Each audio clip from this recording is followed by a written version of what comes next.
Good afternoon, ladies and gentlemen, and thank you for attending our candidate forum for the riding of Kitchener South-Hespeler. My name is James Sebastian Scott from City News 570. I'll be the moderator for today's discussion.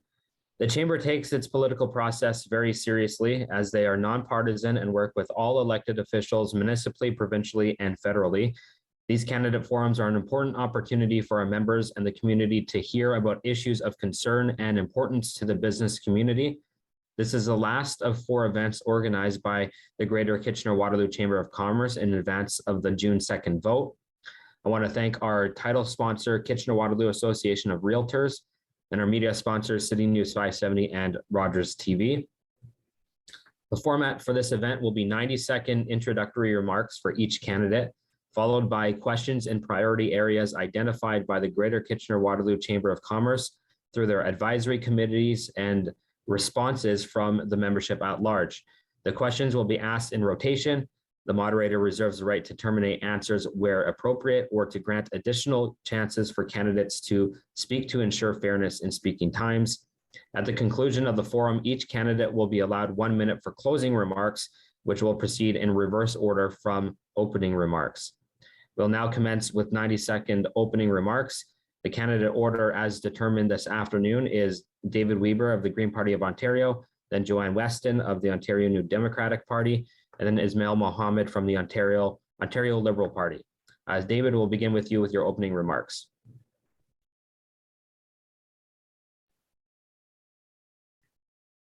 Thank you, James. I'm David Weber, the Green Party of Ontario MPP candidate for Kitchener South-Hespeler. In these past several months of knocking on doors, residents have told me their stories, the unaffordability of a roof over their head, of trying to buy a home with it being out of reach, the cost of living in general, and more people suffering the effects of poverty. The need to improve all of our healthcare, including mental health care, is an obvious issue. The pandemic response failures, which we've had, and it's worsened the strains on small businesses and allowed many of them to collapse. Yes, people still want a livable planet. That's something I'm hearing as a Green candidate at the door. And we can protect our world by shifting to a high-tech solution economy with cleaner and greener options. We must do what's right and what's necessary, and there are solutions for a prosperous and sustainable world. And in Ontario, we can do our part as part of that world. I'm going to ask that you take a look at our plans on the gpo.ca website, because I'm sure that regardless of how many great questions we have today, you're not going to hear everything that we need to discuss. It's a short time. We must take action for the Ontario we want, and we do need better leadership than what we've had. My commitment is to work across party lines, putting community interests first. And I'm suggesting to you, and I believe many of you believe it's true, that nothing else will improve our next government as much as having more Green representatives in it. On or before June 2nd, I ask for your vote of support to make that happen. Thank you. Thank you, David. Joanne, we will start with your opening remarks here as well. Okay, thank you, James. Good afternoon, and thank you to everyone at the Chamber, Rogers, City News, and the Realtors for helping organize today's forum. The pandemic laid bare the issues that have existed in healthcare, education, long-term care, and in-home care for far too long. People I've spoken to across Kitchener South-Hespeler understand that we can't keep doing things the way we have for the last couple decades. Things are getting worse, not better, for far too many people. The cost of living and housing is making it difficult for many people to pay their bills each month and driving people to find homes outside of our region. This impacts our economy as families dine and shop in their new hometowns. People are looking for a new way of doing things, investing in upstream services like mental health care, pharmacare, dental care, and safe, affordable homes that keep people healthy and out of hospitals in the first place. And they understand that investments need to be made to ensure that services like healthcare and long-term care are there when they need them. We can no longer deny the connection between the health and well-being of our citizens and the impact it has on jobs, the economy, and people's quality of life. The NDP will invest in a social infrastructure that will draw investment and workers to our province and to our region. We will do this strategically with a local procurement process and creating new good-paying jobs through our Green New Democratic deal that will also help address the climate crisis.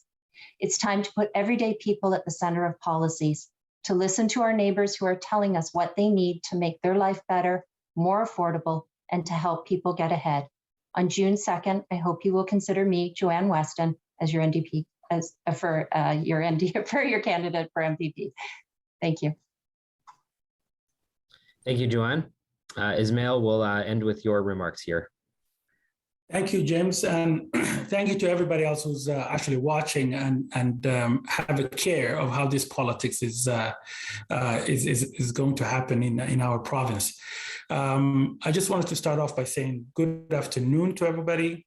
My name is Ishmael Mohammed. I'm proud to be your Liberal candidate in Kitchener South-Hespeler, and thank you for the opportunity to have a conversation today. So, who is Ishmael Mohammed? I've immigrated to Canada in 1993 from a civil war torn country. And when I came here, I have my family and I developed the culture in our society that we live in the multicultural community. I've grown and educated myself here. I went through poverty. I was part of those folks that we are trying to help at the moment, and here I am speaking to you. So, what forced me to run for office? Because I work for the City of Kitchener in the Community Services Department, and knowing the need in our community, I put my name in the hat because people are saying people over politics, because I think politics went too far away from the people. So because of that, I put my name on it with Liberal. The reason why I put with Liberal is because it was very democratic. I was not appointed by the party. The people chose me, and I'm running under their platform. So that is where Ontario Liberals is at. So the Ontario Liberal Party has put forward an ambitious platform that will help address Ontario's biggest issues and support those who need it most. We're committed to grow an economy while protecting our environment. We will put seniors at the center of public health initiatives and make sure that all Ontarians have the proper access in healthcare. And we will reinvest in our education system after Doug Ford and his Conservatives have defunded it for the past 4 years. So thank you for having me today, and I'm excited to hear or to listen or to answer the questions that James Sebastian will be asking us. Thank you all for the opening remarks. We will begin the question and answer portion now. The first topic we'll begin with is housing. And Joanne, we will begin with you on the first question. The average home price in Waterloo region is now $1 million. The average two-bedroom apartment in our community rents for $1,356 per month. Our population is growing faster than our housing supply, and we are projected to remain one of Canada's fastest growing communities. You can see the concern. How will your plan ensure we remain a livable community? Thank you for the question. For families in Ontario, getting a place of their own has been getting harder and harder for decades. This, along with the cost of living, are the top issues that I'm hearing at the doors across Kitchener's South-Hespeler. Renters in particular are concerned that they'll never be able to buy a home, or if rent evicted, they'll never be able to find a new place that they can afford. I have 3 daughters who are at the stage in life where they're looking to buy or rent their first home, and they're afraid that they're not going to be able to find a home in the region because it is so expensive. I and the NDP believe that housing is a right. Everyone deserves a good, stable place to call home, a place they can afford. So our plan will increase the supply of homes that you can afford by helping people create basement apartments, laneway houses, and granny flats to create more new homes in the short term. We'll close loopholes and create a 20% vacancy tax so homes are not sitting empty. We'll then act on the Housing Affordability Task Force recommendations by updating zoning rules to increase the supply of more affordable missing middle housing like duplexes, triplexes, and townhomes to build 1.5 million homes, and we'll end exclusionary zoning. We'll bring back rent control and stop unfair rent evictions that see rent prices increase by hundreds of dollars with little or no investment in between the renters. And we'll help first-time home buyers with a down payment of 10% home equity loan that won't be paid back until they sell their home. And of course, we need to address the growing number of neighbors that are unhoused in our community. The number of people without homes has tripled in the past few years. We'll work with municipalities to create and fund supportive housing. We'll build 60,000 supportive housing units and expand the lifespan of 260,000 existing homes. And we'll have a goal to end chronic homelessness within 10 years. Thank you, Joanne. Ismail, same question for you. How will your plan ensure we remain a livable community? Well, I'm going to try to bring it home. We have our homelessness have increased from 300 to a few thousand right now. And those who are out there going through tough times are there. This affects them completely. And the other side of it, for the ones who are able to buy homes, is very difficult for them to buy. And nowadays, the housing is averaging $900,000. So how do we take that apart? In social housing and people who are buying their own homes. So what is the Liberals going to do about it? So Ontario Liberals have a plan to make buying and renting affordable by building urgently needed homes, putting land speculators on notice, and closing rent control loopholes created by Doug Ford. So we will put families back at the center of housing planning, and we'll double the pace of home building this year, keeping that pace until we have built 1.5 million homes. The Liberal plan will create new Ontario Home Building Corporation to finance and build housing for all types, and the wait list for social and supportive housing and build affordable homes for first-time buyers. We will work quickly together with municipal partners to end exclusionary zoning policies and allow homes with up to 3 units and 2 stories to be built in residential areas across our province, with this permission also extending to secondary and laneway suites.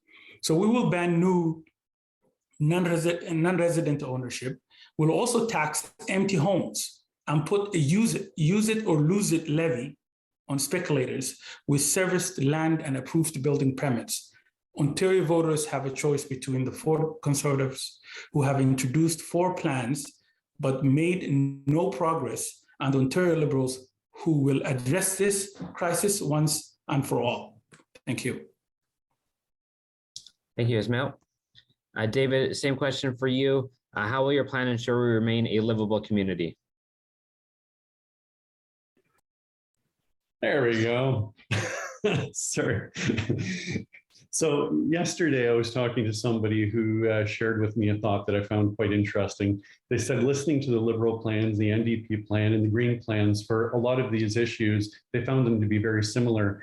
And I pointed out, well, we've got some pretty sound research as to what's needed. We've got some great recommendations for like the affordable homes that we need and the supportive housing units, 60,000 of them with wraparound supports for mental health and addictions. These things here are core to the progressive parties. And I'm glad that everybody seems to be largely on board. But the one thing that I'm sorely disappointed that no political party other than the Greens is talking about is the root cause for skyrocketing house prices. The old political parties are blaming foreign investors buying up our housing as a deflection from the problem. The biggest issue is really the domestic commodification of our housing supply. It's the biggest part of the problem. We have domestic real estate investment trusts that are buying up huge swaths of our housing like concert ticket scalpers for their own profits. And the average Ontarian can't compete with these large Canadian investment corporations determined to monopolize housing ownership, either by large-scale purchasing of home builders' stock or by outbidding those wanting to buy existing neighborhood homes for themselves and their family. This is causing runaway housing inflation. We have to deal with this cancerous spread of corporate monopolies gobbling up all the housing across the province. We have to level the playing field.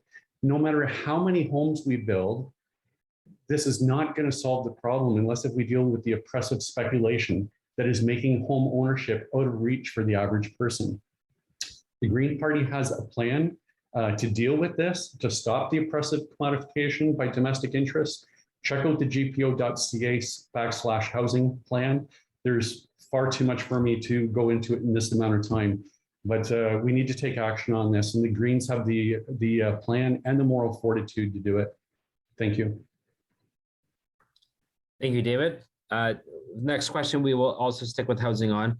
A large-scale rental project takes 4 to 6 years to get units on the market. Office space can be converted to residential space in a fraction of that time and is often located near existing transit routes. How will your plan get housing stock online quickly to respond to our urgent needs? Ismail, we'll start with you on that question, please. Well, we will work with municipalities and municipality government to make sure that these issues that we have in our cities, we address it with them and we come up with a solution. Most often, honestly, what we do here in our Liberal Party is to have conversations with the communities and partner up and collaborate and come up with solutions that is needed in our community. So that's one thing we do at best. That's something that we were willing to have a conversation and addressing those issues. Thank you. David, the same question for you. How will you get the online stock online quicker with your plan? I think it's a great idea to take we have so much of our business that's shifting over to online sales. We're seeing retail like shopping mall strips and stuff with a lot of vacancies and empty spaces. And as new buildings come on board, the ground floors, having those commercial spaces there that are more usable, I think is a better idea. But you're absolutely right that some of these places, like larger malls and stuff with empty spaces, they are along mass transit routes already. So to have our municipalities, to have cooperatives, to have nonprofits all work together to invest in those, to make them residential properties, that's just a wonderful idea. It makes sense. This is something the province has to work in conjunction with the municipalities to make it real, to make it happen. And this is innovative thinking that we need to pursue. So. Thank you, David. And Joanne, the same question for you as well. Okay, thank you. The province can't solve the housing crisis alone. We need to work in partnership with municipalities, with business partners, with the community, and to come up with creative solutions like this. People want to live, work, and play in their communities. Being able to use the first floor as shops and upper floors as homes on transit allows them to do it. It's good for people's quality of life. It's good for the environment because people are making more use of transit. All in all, it's a good thing. So we need to work with our municipalities again to end exclusionary zoning and to come up with really creative solutions like this. Thank you. Thank you. Our next topic of discussion will be energy.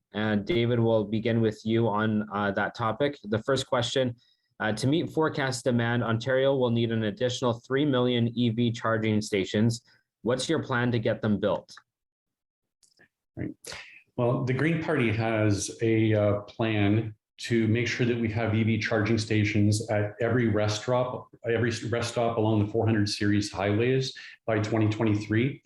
We will invest in our green mobility fund to ensure that we help the private sector, the communities get on board. We want to have 25% of all parking lots above or below ground, public spaces to have EV chargers by 2024, 50% of the parking lot spaces by 2030, and 75% by 2035. Now, was that question specifically related to EV charging? Is that what you said? Yeah, the EV charging stations, yeah.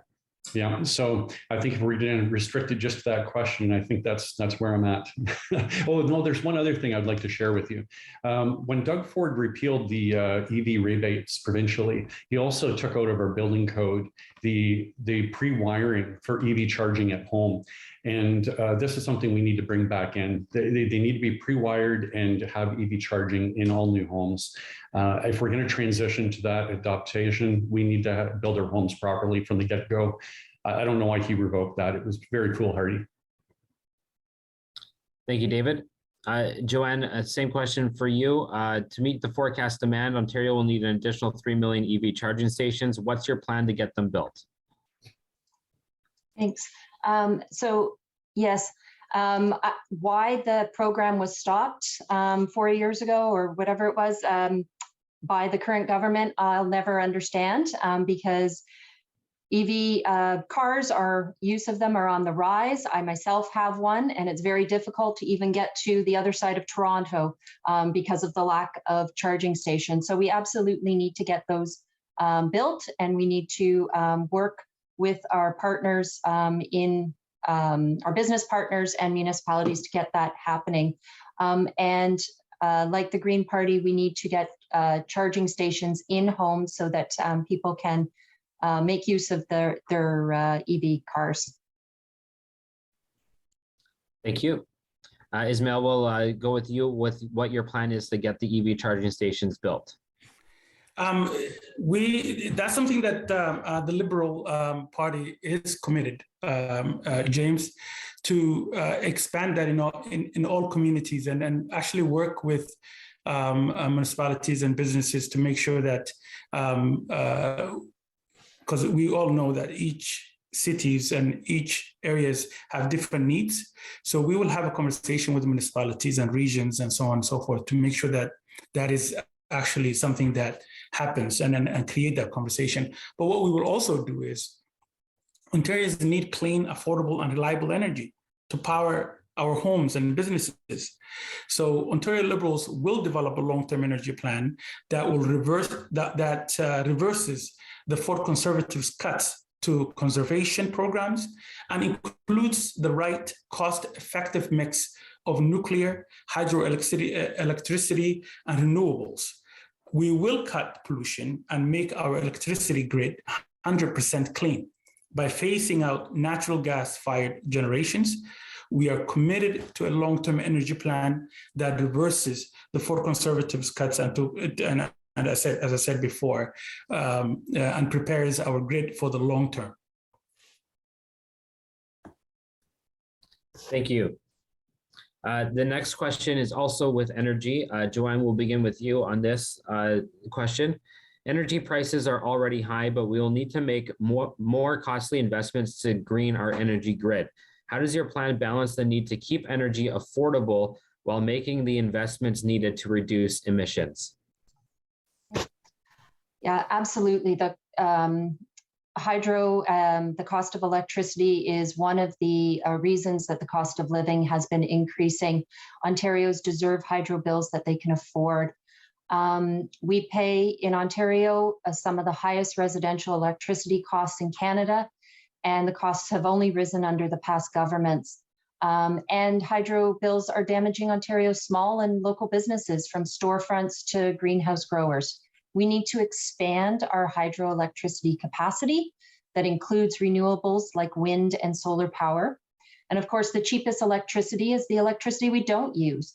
We'll bring in an ambitious energy efficient building retrofit program to help families and businesses with the cost of retrofitting their homes and lowering their electricity bills. Thank you. Ismail, with energy prices being already high, how does your plan balance the need to keep energy affordable while making the investments needed to reduce emissions? Well, James, we will cut the cost of public transit fares to $1 per ride until 2024. We call it a buck a ride. And lower fares for people transferring between transit systems, make transit completely free for veterans. Close gaps in transit networks in every region of Ontario, and we will reverse the Ford Conservatives selling off railways and expand public transit throughout the province. We will also finish all transit plans already funded. We will better engage local communities on transit projects. We will provide up to $9,500 in rebates on electric vehicles and charging equipment. We will expand the availability of electric vehicle chargers. We'll also require all new passenger vehicles sold in Ontario be zero emissions by 2035. We will create zero emissions mandates for medium and heavy duty vehicles like shipping trucks, We will mandate electric vehicles and equipment across the public sector. We will electrify GO trains, public transit, and school buses. We will lead electric battery manufacturing in North America. We will launch dedicated fund for the next generation for electric batteries, unlock Northern Ontario metal and mineral reserves, because that's where we have a lot of miners there, scrap the ill-advised Highway 413 project, reinvesting the savings in school repairs. So, and we'll provide $500 rebate for e-bikes, so people can have their bikes, so on. Thank you. And David, to finish this question, we'll ask you the same thing. How does your plan balance the need to keep energy affordable while making the investments needed to reduce emissions? First of all, dealing with affordability, we can import excess power from Quebec at 5 cents a kilowatt hour. We can build solar and wind at 4 cents a kilowatt hour on average between those two. When you're looking at natural gas, which Doug Ford is looking at tripling our natural gas use over the next 10 years, that's coming in at 12 cents a kilowatt hour, much more expensive. And expanding nuclear is the plan. That's 16 cents a kilowatt hour plus that they're forecasting. And those never come in on cost. They always come in over budget and they're delayed. So the cheapest energy for us is the renewable energy. It doesn't line the pockets of the corporations that have been lobbying for the oil and gas industry or for nuclear, but we should really be doing what's fiscally the smartest thing to do for taxpayers and long-term better for our environment. We do have a $15,000 to $20,000 grant that we want to do in Ontario for retrofitting of homes to make them more energy efficient so you use less energy, and electrifying our homes by using heat pumps so that you're getting energy with exchanging it from outside in the air rather than having to burn natural gas to power your home. There are a lot of really great things that we can be doing. Research and development should be something that we prioritize. But it does look like this transition that's already well underway is something that we've been laggards in Ontario, and it's time that we start to be leaders. Thank you. The next set of questions that we will go to will focus on healthcare. Ismail, we'll begin with you on this first question. Do you support or will you honor the recent commitment to building new hospital infrastructure in Waterloo region?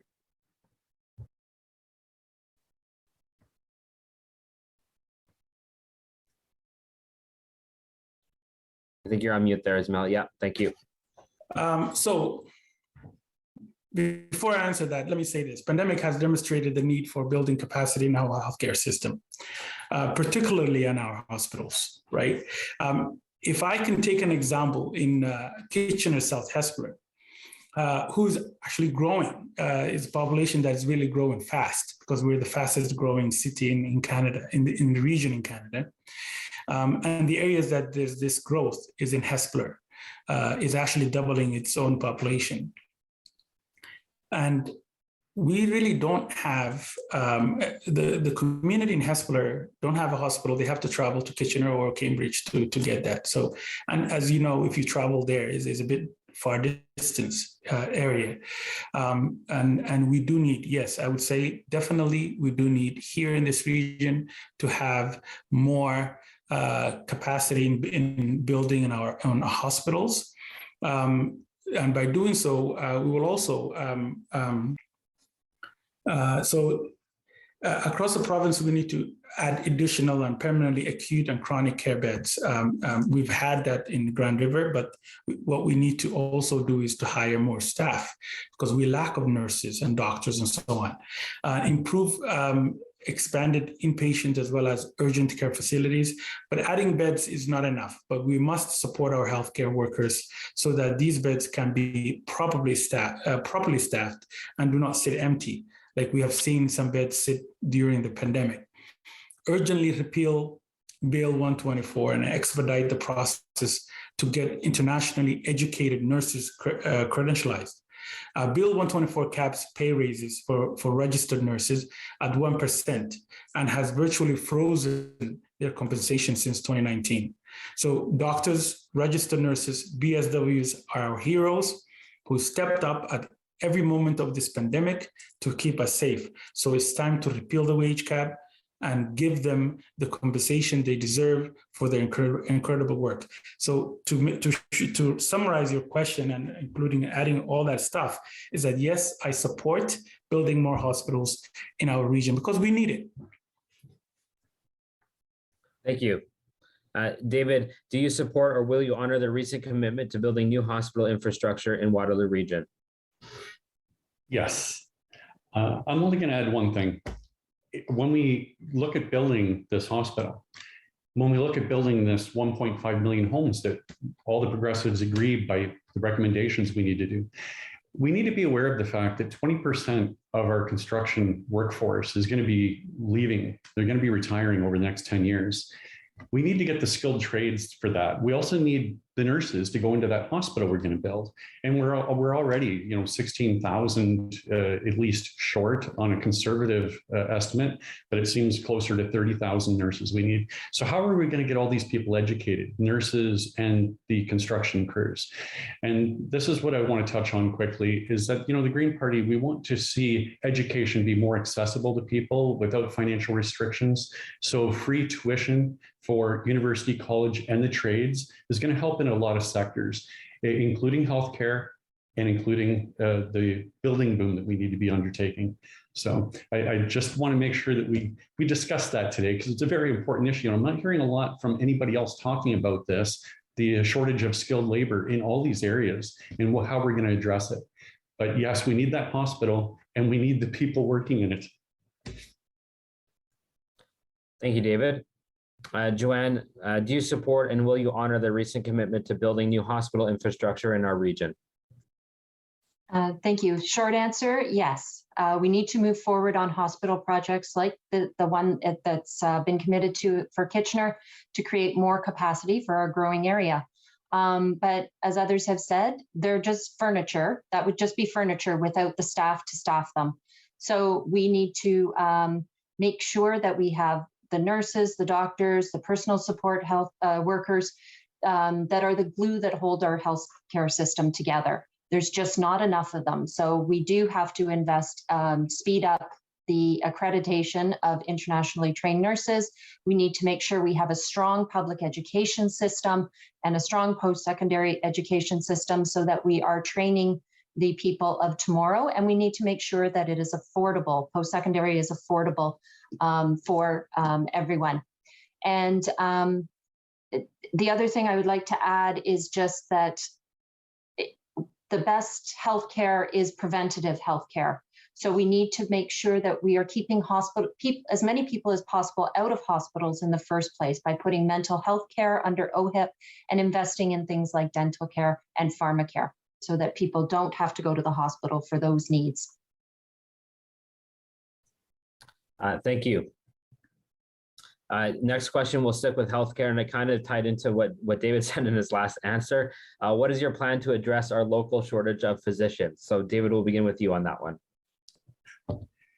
Well, in the interest of saving time. Yeah, the physicians and nurses, the registered nurse practitioners, PSWs, they all are lumped in. I was talking about construction and nurses, but it's obvious what I was talking about. There's a lot of skilled labor that we need to get educated. I think that when you look at education, if I'll just expand a little bit on that, we know that we get a lot of funding for that from the federal government. We should be able to work with them to get that funding. If we were right across Canada, wanted to have tuition-free university, college, and the trades, that would be $10 billion of an investment. But the federal government gives $18 billion most years to fossil fuel tax breaks and subsidies. It's a matter of priorities, and rather than investing in the old destructive ways, we have to invest in cleaner energy. We have to invest in our health and community. And this is where we need to be putting our money. Thank you, David. Joanne, what is your plan to address our local shortage of physicians? Yeah, I kind of answered it in the last one also, where I discussed speeding up accreditation of internationally trained nurses, but also doctors, and making sure that as many people as possible can access our college and universities. Reducing debt load by offering more grants and not charging interest on accrued debt. We need to make sure that our post-secondary system is viable. We fund that system at the lowest rates in Canada, and it's been cut and frozen for so many years. And it's time to make investments so that we have the workforce we need in the future. Thank you. And Ismail, we'll go with you for the last answer on this question as well. And that would be the hiring the doctors, yes? Yeah, yeah. Okay, so I will start off by saying Ontarians have a clear choice between Liberal Party that would make much needed investments to clear the surgical backlog and reduce wait time for mental health services and support modernized care for everyone. And the Ford Conservatives right now, who is in power, who hoarded federal COVID-19 funding while our hospitals and long-term care homes scramble to stay afloat. So our Liberal team includes actually doctors, nurses, and hospital leadership. So working with this group, we will end the Ford Conservatives' fight against healthcare heroes by raising the personal support worker base at least $25 an hour. Similarly, we'll repeal the Bill 124 and ensure that mental health services are available for all healthcare professionals. We will train and hire 100,000 nurses, doctors, and other healthcare workers over the next 6 years as we replace retiring workers and expand our system. We will clear, James, the surgical and diagnostic backlog with a $1 billion investment in additional capacity over the next 2 years. And we will also ensure everybody has access to a doctor or a nurse within 24 hours and grow the numbers of hospital beds by 20%. I'm somebody who will be, if I get elected, be a community champion for areas like Hespeler, because we're proposing 15 community health centers to have community health center in Hespeler. So those folks who don't need to travel to a hospital don't have to go there. So we would have a health center in Hespeler. We will ensure everybody has access. Well, I said that earlier. We will get more people with mental health support that they need by reversing the Ford Conservative cuts and investing an additional $3 billion to reduce wait times and so on and so forth. So our platform is really big and we're really focused in this issue. So if you go to the OntarioLiberal.ca, you will find the full platform. Thank you. I will move into our next topic, which is about local government. Joanne, we'll begin with you on this first question. What do you view as the most important challenge facing our local governments, and how will your plan enable them to face these challenges successfully? Okay. I think I said this earlier, but provinces can't do everything. We need to work with businesses, the community, and other levels of government to move needed projects forward. Municipalities develop planning strategies for growth, for services, and key social issues in ways that the provincial government cannot. As a trustee, I worked with mayors, councillors, and MPPs to work for things that help students in our schools. And as a candidate, I've already met with the mayor to discuss priorities for Kitchener and how the provincial government can help. We need to reestablish the working relationship with municipalities and make sure they get the support they need and the kind of transparent partnership they deserve. My priority would be to speed up the building of affordable housing and work to get everyone a safe place to lay their head each night, and to build local wraparound supports for those needing mental health and addiction services. The NDP will reverse the current government's unfair downloading of public health costs and restore the province's traditional share of funding for the local health units. And if I can add just one more thing about working with all levels of government, there's a lot of division and polarization in the electorate right now. And I don't believe this is the responsibility of any one government or any one party. We need to come together to curate the hate and bring communities together. Thank you, Joanne. Ismail, what do you view as the most important challenge facing our local governments, and how will your plan enable them to face these challenges successfully? Well, meeting with our local mayors in Cambridge and in Kitchener, what I've learned is that affordability is the number one thing based on the surveys that the cities have done. That's the crisis that our region is having right now, affordability. And that's the conversation everyone is having. So what would I do personally as a candidate? I think we have to get away with this notion of lobbying our political party instead of just making sure that we put our people first. I would be an advocate for my community.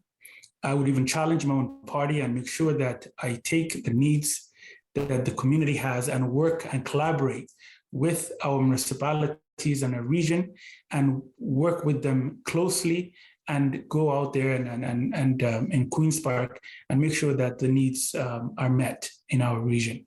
So we also, if I can take, for example, in the housing. So we know that residents and their municipal governments have the best firsthand knowledge on how to tackle the housing crisis. So we will empower that, and I will empower that. We will also give them incentives to improve more housing quickly and responsibly by providing, the Ontario Liberals are actually providing $300 million in new funding over 5 years.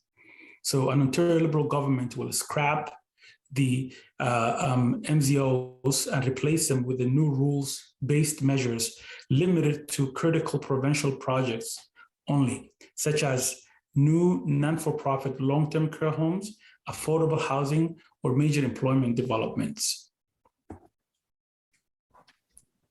Thank you. And David, same question for you. What do you view as the most important challenge facing our local governments, and how will your plan enable them to face these challenges successfully?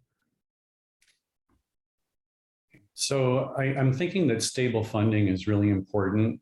They need to have the money locally from the government, provincially, but there needs to be that latitude. Every community has different needs. So rather than prescriptive direction as where the money has to go, look at the budget that the municipality has a need for and allow them then to line by line approve what is making most sense for their communities.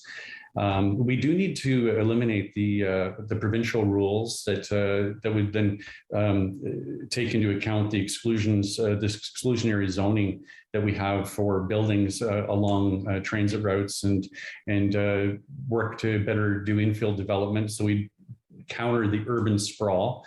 If we don't have our communities grow and more 15-minute walkable communities where everything is closer together that you need and along transit routes, then the amount of money that a municipality needs to build out its infrastructure, to build out transportation goes up. And then what they're asking for from the provincial government is more, and that's not sustainable. We need to shift to a more European model, and we, with our built up communities, we need to realize that that's what we need to do. And that's a little bit of a shift to try to get a community on board. It's a challenge for our local municipalities. When we're looking at some very tall buildings that are going up, we see a lot of community resistance to our local politicians, but it is something that's necessary. I think we need to balance it though with realizing that when we have beautiful little cores like Hespeler Village with that historic charm like Elora or St. Jacobs and what have you, we need to preserve those areas while also doing densification and infill developments in a sustainable way that our communities are more concentrated when everything's close, while still having recreational development, which is something that municipalities have struggled with. And Hespeler is in dire need of a recreational park for kids to be able to play in, like for skateboarding and what have you. So this is something where the province needs to be able to give the money to the municipality and let the municipality decide. But we do need to have proper funding for all the projects with a vision for the Ontario that we want and the communities we want. Thank you, David. Our next question will surround around talent, but more so on some childcare issues as well that we're facing in our community. So, Ismail, we'll begin with you. What's your plan for childcare as a way to ensure parents can fully participate in the economy in whatever way they choose?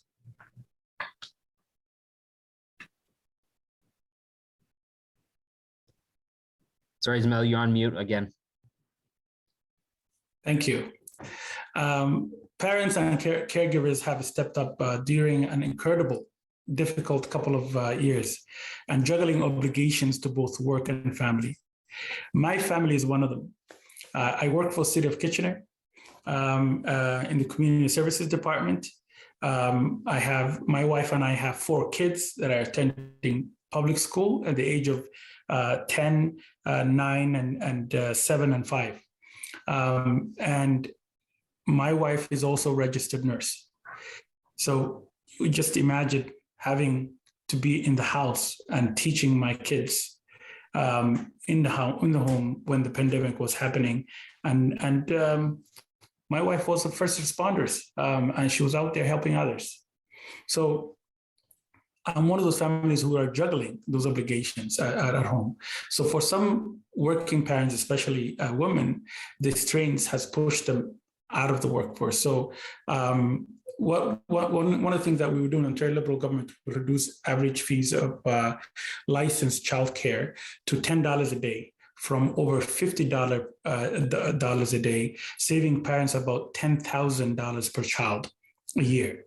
So parents aren't punished for the Ford Conservatives' failure to act. We will make childcare discounts retroactive to January 1st, 2022, giving families back an average of $2,750 per child. We'll also move quickly to reduce fees for before and after school care by over half to a $10 a day by September 2022. So we will create 30,000 new jobs for early childhood educators and other childcare staff to build capacity in workplaces, schools, community spaces where they are needed the most. We will ensure we have enough ECEs who are well equipped to help kids flourish by providing free tuition for all ECEs program at Ontario College. We will give parents more economic stability and valuable time with their growing families by topping up the 18-month parental leave so they can stay home longer without their EI benefits being reduced. And we will provide childcare for parents working shifts and non-traditional hours.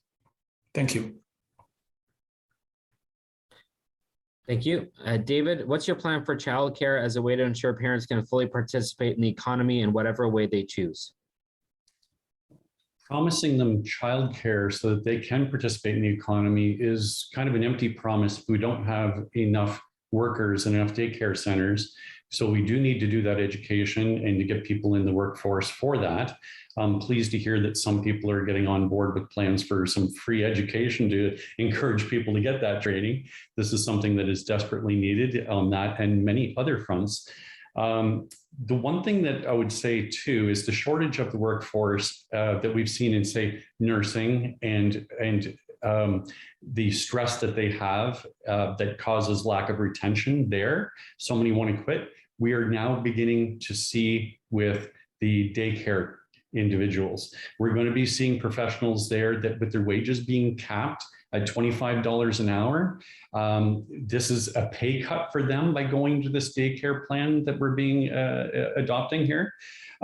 So this is something we need to consider, that if we're going to have daycare centers being operated with people making, essentially taking a pay cut for themselves, some of them aren't going to be wanting to stay there. So we need to value the people that are doing these jobs more, as well as give them the reinforcements they need so we can have enough daycare centers to be able to honor the promises that we're making to the community to have these spaces. We need to make sure that our childcare includes the missing before school and the missing after school together with the school childcare, because if people don't necessarily just work for 4 or 5 hours. if you have a full-time job, you need better coverage than that. Thank you, David. And Joanne, how will your plan address the childcare issues so more parents can participate in the economy? So we need to make the role of registered early childhood educators a career. We need to attract people to it.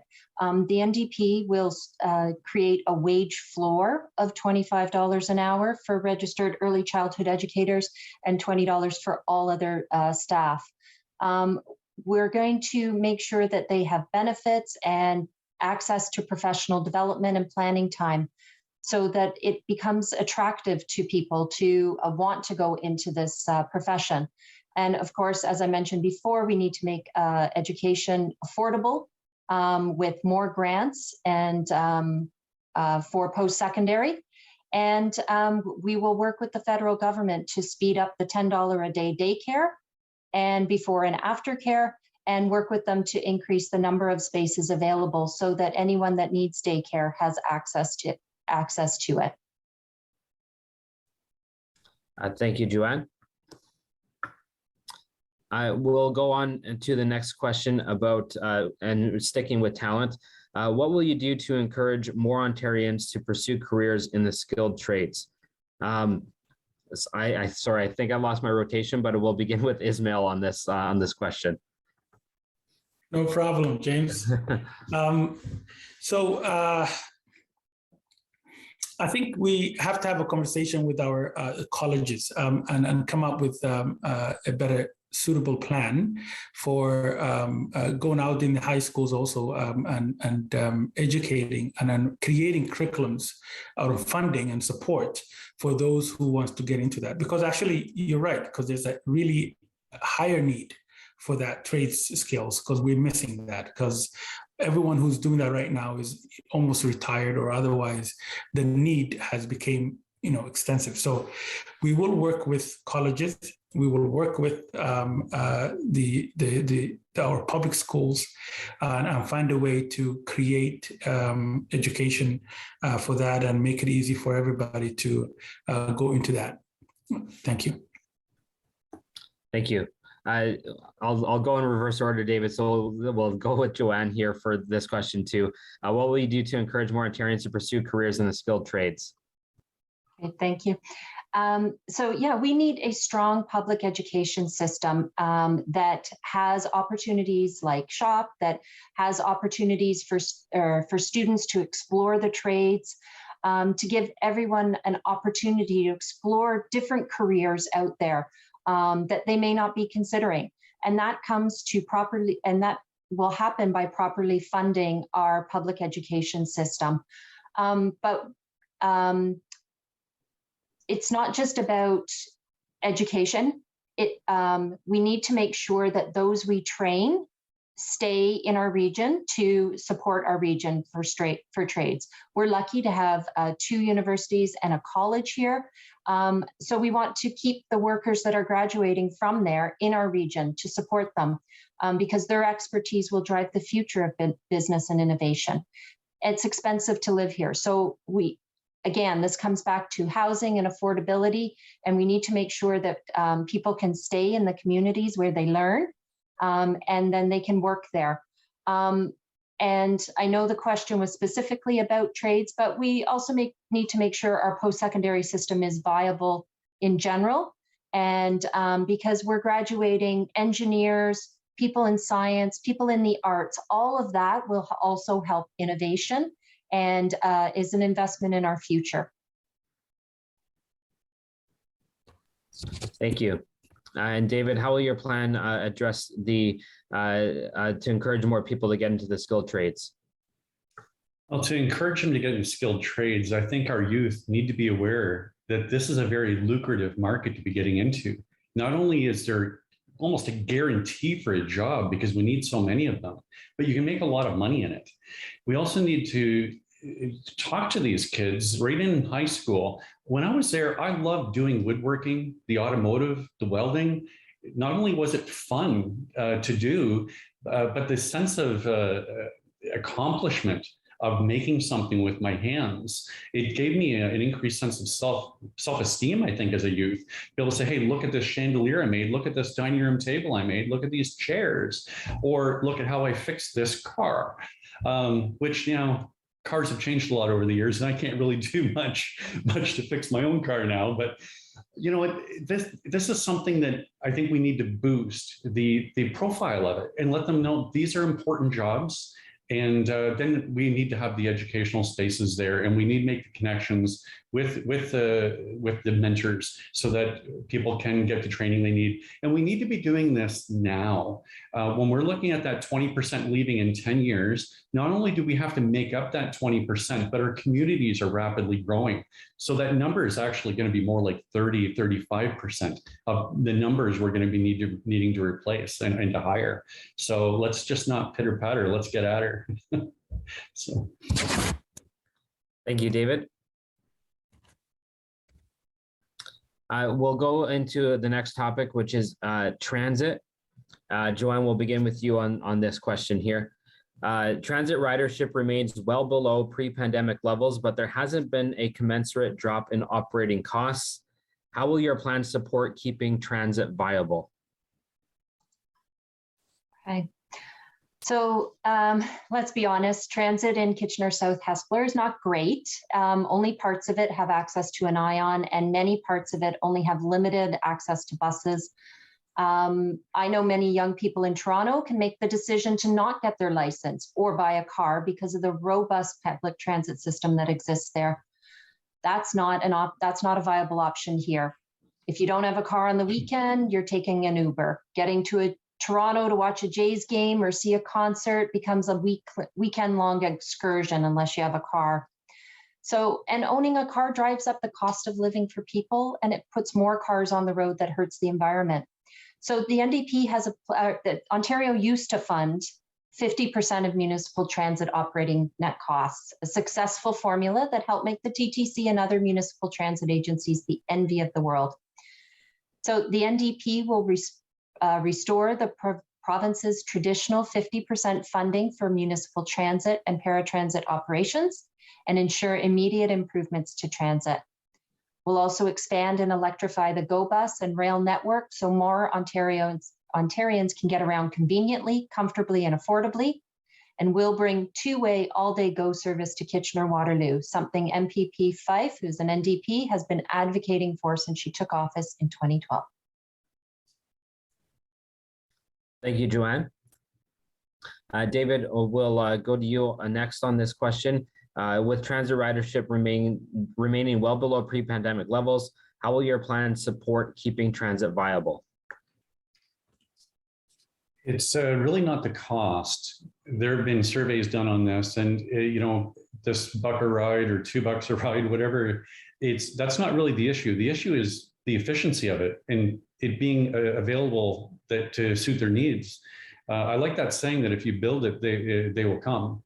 From that Field of Dreams movie. Absolutely love that mantra right now.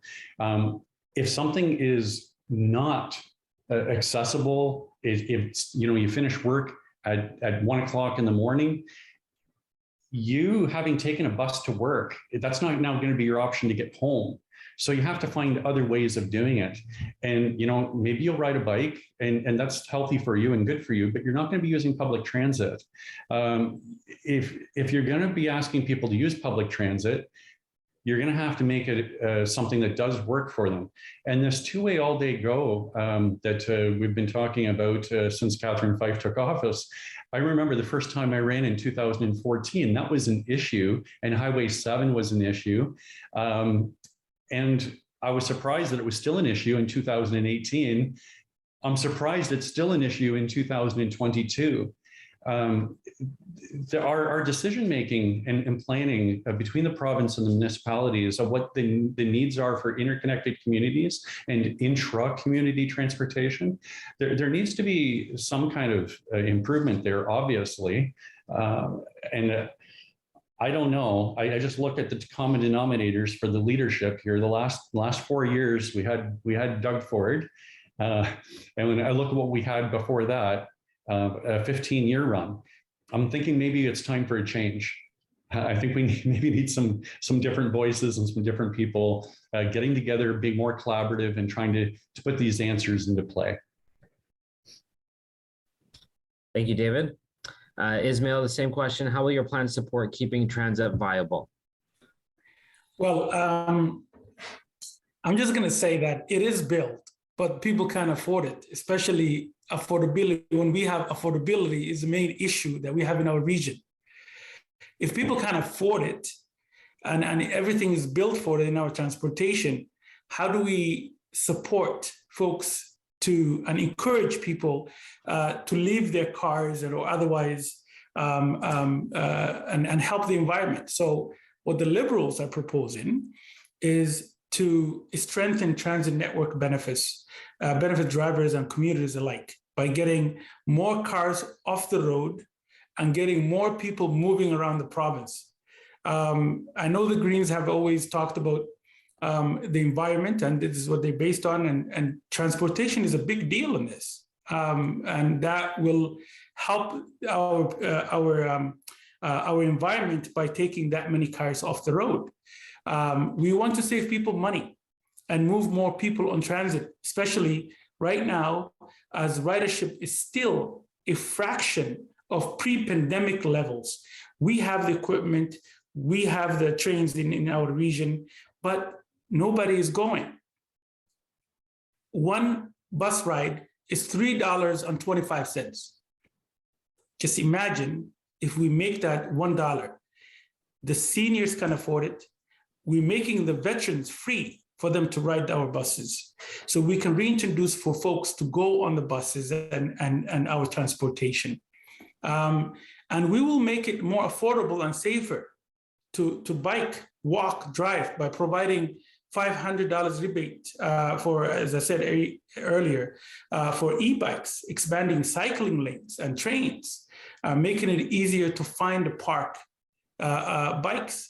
At the same time, we know that more work is required to build our roads and transit infrastructure so that more families can get where they need to go, where they're going quickly.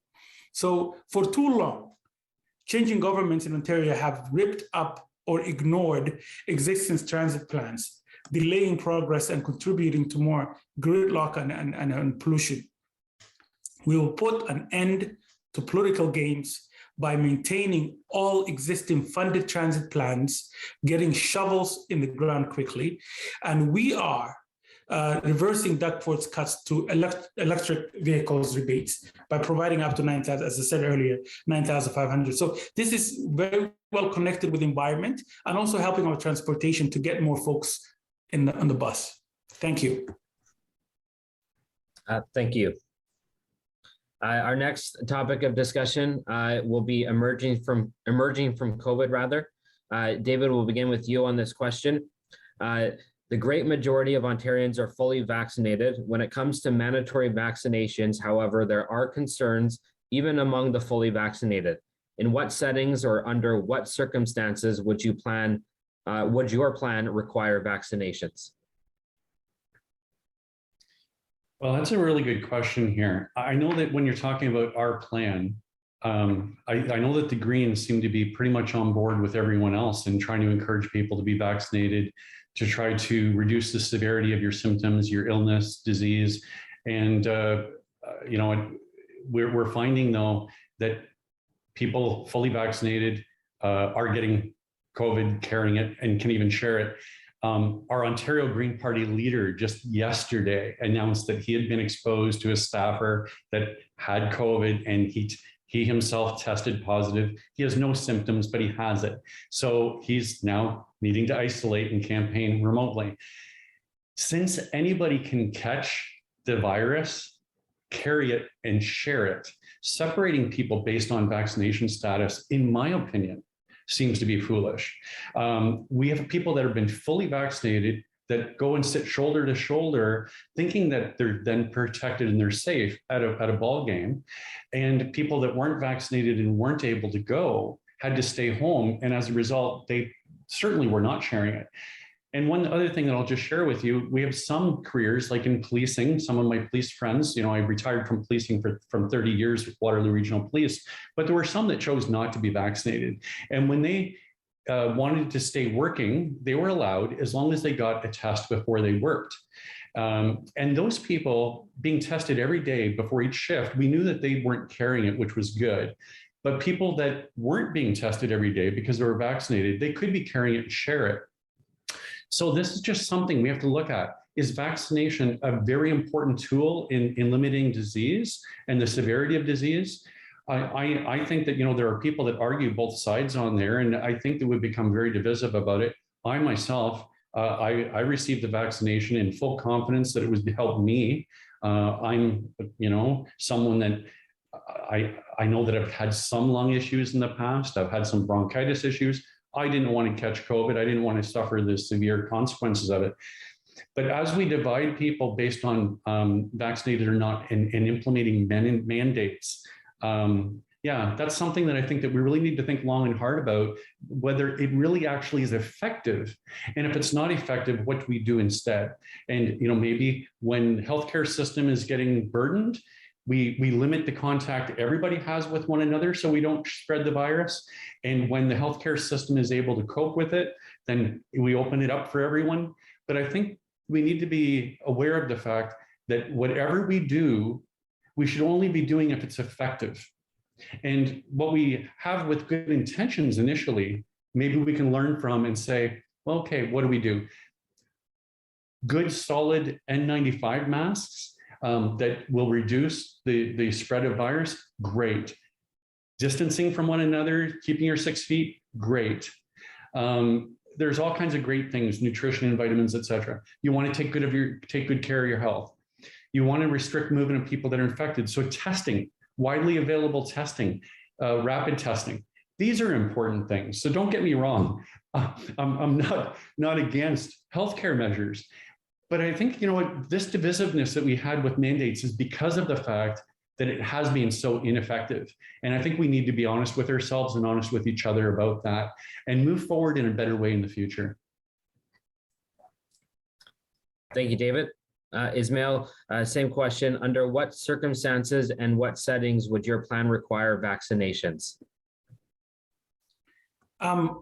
So we promote vaccination. First of all, let me tell you a little bit about the advocacy piece that I've been involved in our region. I was lucky enough to be part of the advisory committee for community engagement for the vaccination in this region. So we've had great conversations with doctors, scientists who's knowledgeable about this virus, and getting their advices and trusting them is a big deal. If we don't trust our scientists and our doctors, we are heading the wrong direction. So if our scientists and doctors are saying this is safe to take it, we should take it and encourage our folks to be safe. And I was out there, and I was one of the people who were advocating for that and getting communities to understand. Because I came from a continent called Africa, which is a continent that has been tested. All the vaccinations or all these medications, we take it there, and pharmaceuticals test on people. So we have that fear of not trusting anything that's going to go into our body, but having to have those conversations with our communities. We've learned that we just need to build trust and actually share the education with folks. So what we will focus on, what matters, keeping people healthy and safe as we finish the fight against this virus. We can take lessons from this pandemic to build up our resilience in the face of future threats and rebuild trust in evidence-based decision-making. How are we going to do that? We'll do this by improving access to PCR testing, permanently increase laboratory capacity for future testing, conduct public inquiry to learn from COVID pandemic, and build an Ontario Pandemic Resilience Hub and plan for future crises, one that must be reviewed and updated regularly. Thank you, Ismail. And Joanne, same question. In what settings or under what circumstances would your plan require vaccinations? Thank you. So absolutely, we need to put our trust in the science and our public health department. They know what is best for us from a health perspective. We need to follow the science and listen to their advice. And we need to protect those in the highest risk settings. We cannot allow our long-term care settings to become to suffer the way they did under the current government. We need to make sure that businesses have the PPE that they need to protect their workers and the resources they need so that they can keep their doors open. And we do need to learn from the lessons of the pandemic. There were so many things that we could have prevented in waves 4, 5, and 6 if we had listened to the science, if we had followed their advice and not made some political decisions that resulted in future waves. Thank you. The next topic we will go to is private sector growth. And the question that we will begin with, and Joanne, because I screwed up the order, I'll come to you first on this one. So when it comes to a concern that newer small businesses continually raise is the difficulty of doing business with governments. How will your plan make it easier for companies to participate in government procurement and sell domestic products and solutions to meet domestic needs? Yeah, absolutely. I've been speaking with small business owners in the community, and they're worried about keeping their doors open. They need the support of a reliable and consistent partner in the government. The NDP is going to engage in strategic government procurement from small and medium-sized businesses and nonprofits. We're going to ensure that small businesses compete with big industry, and that will allow us to invest in really good jobs here in Ontario. Our Buy Ontario program will include a social procurement policy to support diverse vendors. And private sector growth isn't just about increasing sales, but it's also about driving down expenses. The NDP is going to work with the insurance industry to ensure that commercial insurance is affordable for small businesses, and will review and reopen the Commercial Tenancies Act to standardize commercial lease agreements and explore the creation of rent guidelines for small and medium enterprises. Thank you, Joanne. Ismail, a concern newer small businesses continually raise is the difficulty of doing business with governments. How will your plan make it easier for companies to participate in government procurement? Well, I will simply say that I'm a big fan of businesses, because I think this region, in our region, is built on small businesses. And the pandemic actually showed that we did not favor our small businesses. That's why we've lost a lot of small businesses in our communities. But we favored the 1% or the 500 Fortune companies to be open in pandemic so they can make more money. So what I will focus on, because I'm going to refer to everybody on our platform, because there's so many things that we've highlighted and how we're going to be working with our small businesses. But I want to focus on this. We live in a region that is described as it's the second Silicon Valley.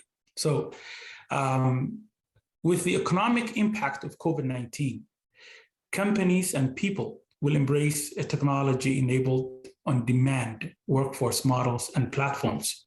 So COVID-19 has accelerated the disruption of many industries, almost all industries, including retail, hospitality, healthcare, education, construction, and technology, will require rapid transformation to their business models in order to remain viable.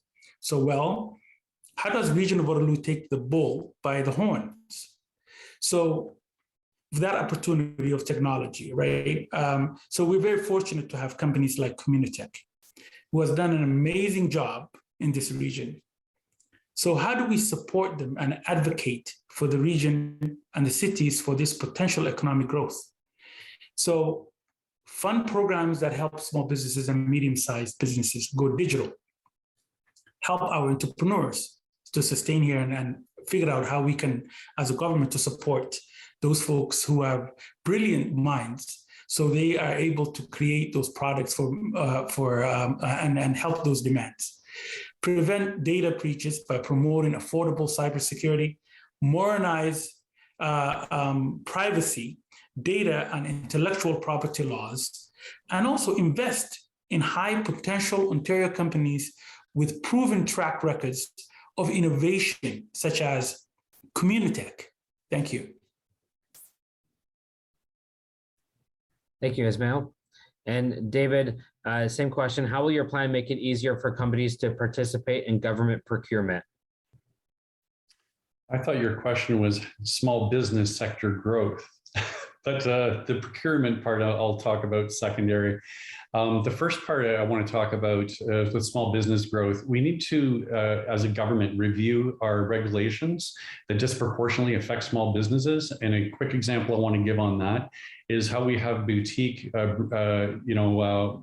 wines, we have craft beer shops, and we have these largely controlled so that they can only sell their product on site. The LCBO controls what goes in there. The 5 private conglomerate or companies, beer companies that run the beer store, decide what goes there. We need to change regulations so that these shops can legally open up outlets off-site so that they can actually thrive more. Because not everybody can go right to the microbrewery or to the craft winery to be able to get the products. We want to make them more widely available. I do like the one thing that was very briefly touched on by Ismail, the digital. We need a digital Main Street program. We need to have small businesses being able to be promoted to be able to share their products online locally so that it's like a portal that we can go in and find the products. We can still get them very locally, but we don't have to hunt so hard for them. And they can be promoted to be able to compete with the Amazon Goliaths. We need to support these little guys. As for procurement, when we have smaller corporations trying to compete with large, this is very, very important that we have an open and transparent procurement process so that we don't have this crony favoritism, the rules set that kind of exclude the smaller businesses by not having them with the same information and outreach, the same opportunities to participate, that the bigger companies with more staff, they have more fingers in pies and fingers on the pulses, they know what's going on. It's harder for a smaller business to have that kind of wherewithal to stand up against the big giants. We need to do more outreach to make sure that everybody is informed. For the people that have skills or services to offer to government, that we let them know what the process is and reach out to them. And that will allow them to be able to develop and thrive. Thank you, David. The next question we will go back to, emerging from COVID as a topic of discussion. And the question is, hospitality and tourism were among the sectors hardest hit by the pandemic, and they're still hurting. How will your plan bridge the hospitality and tourism sectors through this crisis and ensure it continues to deliver to our shared prosperity? Ismail, we'll begin with you on that question.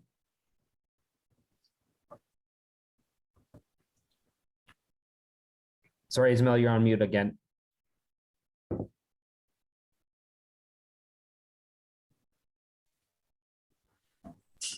Well, our platform shows that, and we consider them as we're coming out of this pandemic very hard. And as we emerge, we'll find a way, and they're part of our small businesses and major businesses that it allows communities to be vibrant. So we will work with them. We will work with through and collaboration, and then see how the government can support in these small businesses.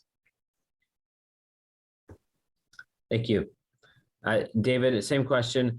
How will your plan bridge the hospitality and tourism sectors through this crisis and ensure it continues to deliver to our shared prosperity? We need to support the additional funding and the expansion of the staycation tax credit and ensure that it includes the dining at restaurants. We need to weed out the red tape that disproportionately affects small businesses. That's part of what I was talking about with the microbreweries and the wineries. We need to allow these businesses to be able to thrive. And right now we're throttling them with the rules and regulations and the red tape. I almost hate to say that red tape phrase now, because we have that being applied for so many things from our current government when it talks where it's basically red tape to protect our environment. So let's go ahead and pave over the Holland Marsh. Whenever I hear red tape, it's hard for me to take that with a serious thought. Because of the way it's so misused, but it's very much the reality that small businesses are really encumbered by red tape. So maybe I'll find another phrase that I like better than that, because that one's not sitting well with me. But they need our help to have the regulations fit them better.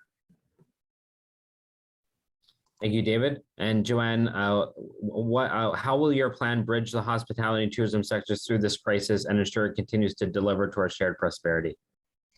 Yeah, we know that the tourism industry has been hit especially hard by the pandemic, and we would continue the Ontario staycation tax credit for 2 years and provide another year of Ontario tourism recovery program to help the local tourism industry.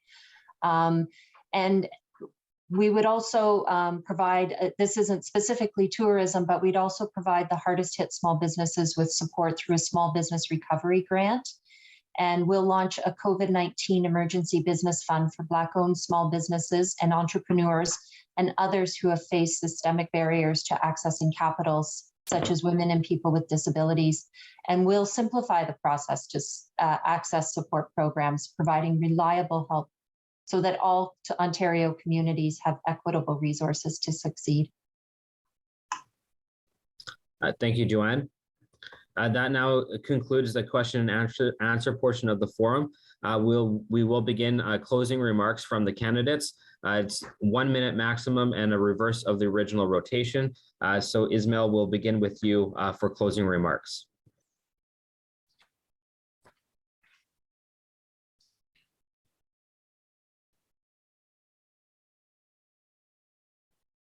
So thank you, James, and for the invitation, and everybody else who taken part of this amazing conversation, and everyone else who's actually listening. So with a track record of developing and implementing successful partnership as a community leader, I'm uniquely prepared to serve as Kitchener South-Hespeler as a member of Provincial Parliament. So I believe the importance of strengthening communities like Kitchener South-Hespeler by valuing the need of all socioeconomic groups. Kitchener South-Hespeler needs leadership that can work with diverse residents of our riding.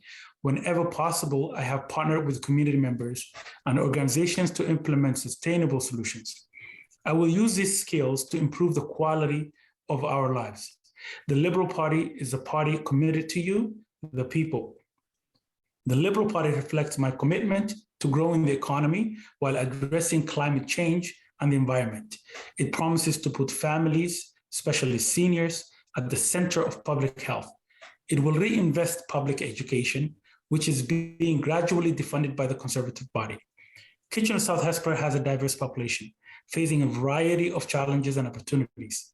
COVID-19 pandemic has shown us how inequitable many of our systems are. So I want to change that.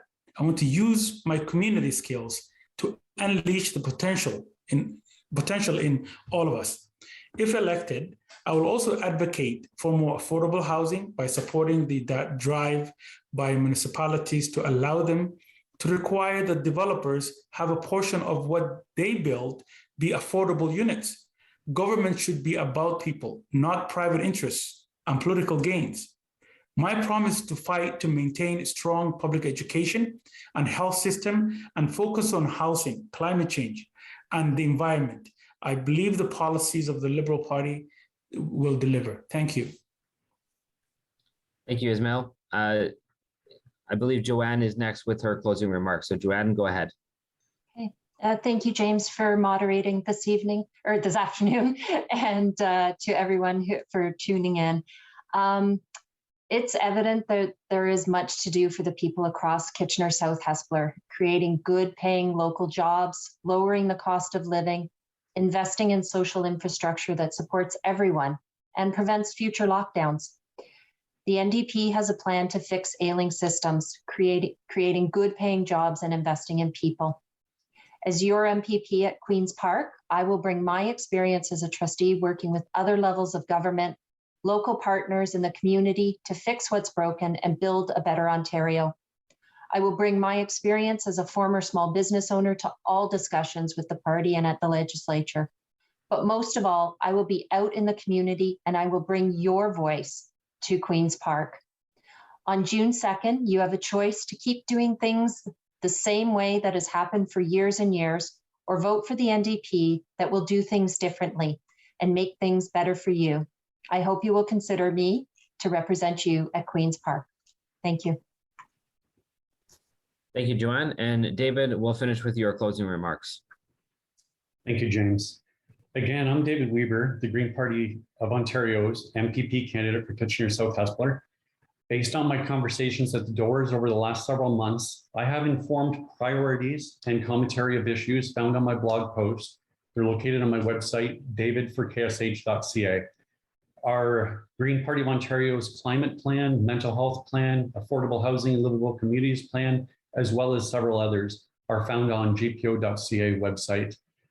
One of the huge issues we do have now is poverty because of all the unaffordability with several issues.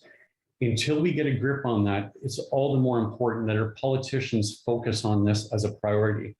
As an elected MPP, and knowing the severity of poverty in our community, I will donate 10% of my MPP salary to the Cambridge Food Bank, which does a wonderful job at supporting so many in need.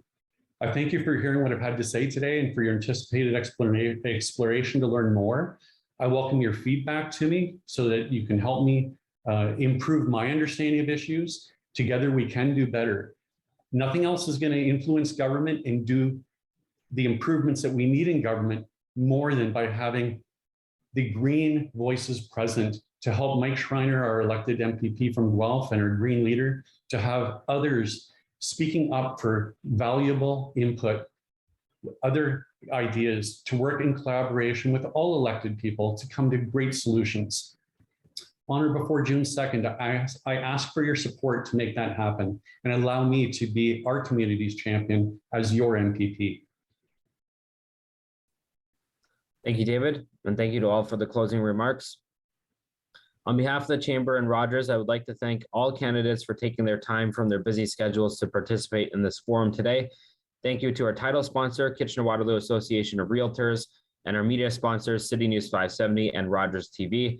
And of course, I would also like to thank everyone from the community for your attendance. If you are a resident of Kitchener South-Hespeler, the election date is rapidly approaching, so please ensure you're aware of voting location. The Chamber and Rogers hope this forum has provided some relevant perspectives on your issues of concern. Thank you and have a great afternoon, everyone.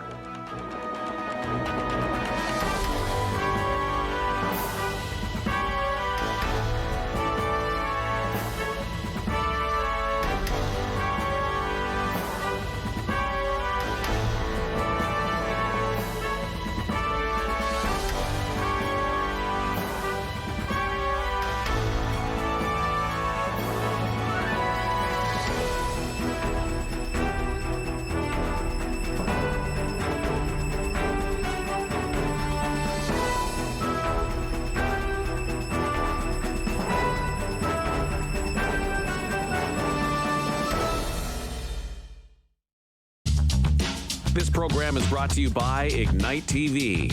Now you're in command. Visit Rogers.com for more details.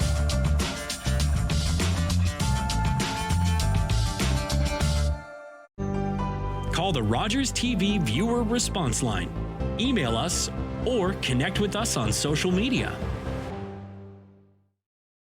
The Guelph and District Multicultural Festival has returned for in-person activities.